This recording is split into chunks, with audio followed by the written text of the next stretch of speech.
1160 অব্দে ব্যাবেল নামক দেশের দক্ষিণে ফাদ্দান আরাম নামক এক শহর ছিল।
হে মহান ইস্তার, হে সকল প্রভুর মাতা, হে আমাদের দয়ালু প্রভু, আমাদের জন্মদানকারী মঙ্গলদাতা প্রভু, এই অবুঝ শিশুটিকে আরোগ্য দান করুন আর তার মা জননীকে আনন্দিত করুন। এই অবুঝ শিশুর মাতা প্রতিজ্ঞা করেছে প্রভু, তোমার দরবারে সে মূল্যবান হাদিয়া প্রদান করবে।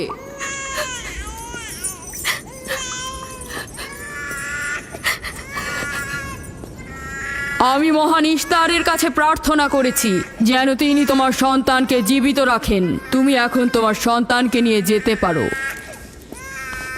তুমি তোমার সন্তানকে ঠিক সেভাবে মানুষ করবে যেন সে বড় হয়ে নিজেকে ইস্তারের সেবায় বিলিয়ে দিতে পারে। আপনিও মহান ইস্তারের কাছে আমি অনেক কৃতজ্ঞ। মহান ইস্তারের ওপর রহমত বর্ষিত হোক। আপনার ওই ইস্তারের মেহেরবানিতে আমার মৃত সন্তান জীবিত অবস্থায় ফিরে এসেছে। ইস্তার মহান, তার উপর রহমত বর্ষিত হোক। ইস্তার মহান, তার উপর রহমত বর্ষিত হোক। মহান ইস্তার, তার উপর রহমত বর্ষিত হোক। ইস্তার মহান, ইস্তার মহান, তার উপর রহমত বর্ষিত। এই বাচ্চাটির মতো আমাদের সন্তানও নিশ্চয়ই সেরে উঠবে, তাই না? ইস্তার খোদা দয়ালু ও শক্তিশালী, তিনি নিশ্চয়ই আমাদের বাচ্চাকে সাফা দেবেন। হ্যাঁ, আমারও তাই মনে হয়। চলো যাই। তোমাদের এ কি হলো? তোমরা তো নিজেরাই ফেরেশতার সেজদা পেয়েছো, আর এখন কিনা নিজেরাই নিজেদের সেজদা করছো। এই পৃথিবীর সৃষ্টির সকল কিছুই ইনসানকে তাসলিম করে, আর তোমরা কিনা প্রাণহীন নির্জীব পাথরকে তাসলিম করছো। এই শোনো, খবরদার বলছি, তুমি এসব বেহুদা কথাবার্তা বলে আমাদের খোদাকে অপমানিত করবে না। আমি এই কথাগুলো নিজে থেকে বলছি না, আমি খোদা কর্তৃক প্রেরিত কথাগুলো এই কিতাব থেকে বলছি। এটি হচ্ছে আসমানি সহি কিতাব, যা আমার দাদা ইব্রাহিম নবীর উপর নাজিল হয়েছিল। আমি তার দিনের অনুসারী এবং এই কিতাবের প্রচলন ও দাওয়াত প্রদানকারী। নিজে থেকে কিছু বলছি না। ওই আসমানি কিতাবে কি লেখা আছে আমাদের খোদাদেরকে অপমানিত করতে হবে?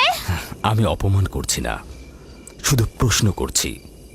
যদি জেনে থাকো তাহলে উত্তর দাও, আর যদি না জেনে থাকো তাহলে স্বীকার করো। তোমাদের জিজ্ঞাসা করছি, ওই মন্দিরে রাখা ইস্তারের মূর্তিগুলো কি তোমাদের প্রভু, নাকি তোমাদের তৈরি বস্তু? ইস্তার তোমাদের উপর প্রভাব বিস্তার করে নাকি তোমরা ইস্তারের উপর?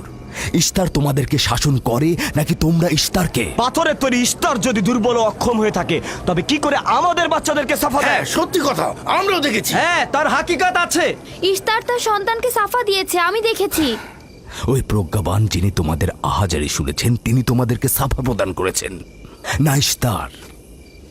যদিও তোমরা খোদা ছাড়া প্রার্থনা করেছ আর তিনি ছাড়া তোমরা সাহায্য চেয়েছ, কিন্তু তিনি সকল কিছু সম্বন্ধে অবগত আছেন, তাই তোমাদের আহাজারিতে তার রহমত বর্ষিত হয়েছে, তোমাদেরকে সে সাহায্য করেছেন।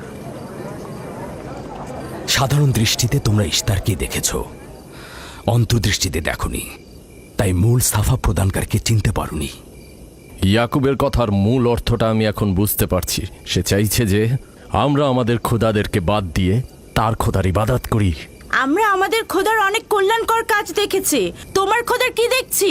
আমি তোমাদেরকে সকলের চাইতে ঊর্ধ্বে অবস্থিত খোদার দিকে আহ্বান করছি। তিনি সৃষ্টি সকল কিছুর চাইতে ঊর্ধ্বে। তাই নাকি? কি করে বুঝবো তোমার খোদা অন্যান্য সকল খোদার চাইতে ঊর্ধ্বে? তুমি আর তোমার খোদা ও ইস্তারের মন্দিরের ধর্মযাজকের মতো স্বর্ণরৌপ্য লুটে নিতে চাইছো না, তা কি করে বিশ্বাস করব? আমার বাস্তব অবস্থা হচ্ছে আমি গভর্নর লাবানের নিয়োজিত রাখাল। আমার কোনো কিছুই নেই, আর কোনো কিছুর জন্য আমি কারো কাছে প্রতিদানও চাইনি। তোমরা কি আমাকে আমার কাজ অন্বেষণ আর রাখালি করা ছাড়া আর কিছু করতে দেখেছো? দেখেনি জন্য কি এখন আমাদের দেখতে হবে? তুমি হয়তো সুযোগের অভাবে ভালো আছো, নয়তো তুমিও কোনো অংশে কম যেতে না। তোমরা সবাই একই রকম।